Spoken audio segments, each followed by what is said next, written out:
2-minute gym talk. Waiting to talk. We've all run into these people. You're in a gym long enough, you're going to run into them. You're going to have those characters that come up to you and they want to ask you what you're doing. Well, how'd you get stronger? How'd you get lean? Or how'd you get big? And what do you eat? And how do you work out?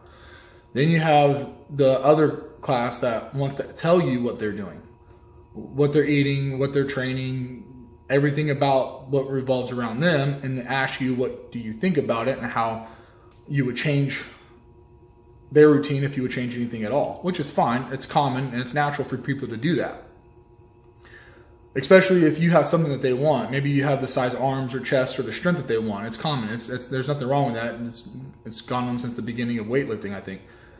But what's irritating is the fact when you get the people that just wait for their turn to talk. They want to come up to you to ask you what they're doing, what you're doing, just so they could tell you what they're doing. And then they want to ask you if you would run it like that or what you would change about it. So then you go to tell them what you would change, and then they don't even listen to what you're saying.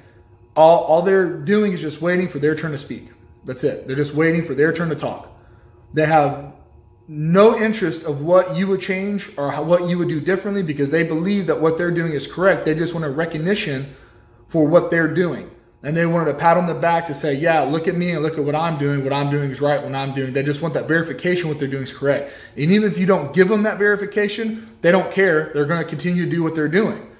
And that's not an issue. It's just if you're going to take the time to go up to somebody to ask them, how would you program this? Would you change this? What do you do for your programming? What would you do differently than my training or my dieting or whatever? Take the time to actually listen to what they're telling you and actually take the time to actually absorb in what they're saying and then see if it applies to anything that you're already doing.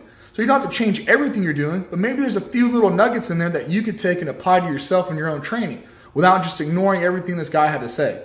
I've run into these people in the job, in the streets, gyms, and everything else. You know who you are, and y'all know who I'm talking about. It's annoying. Don't just wait for your turn to talk. If you're going to go up and ask them, listen.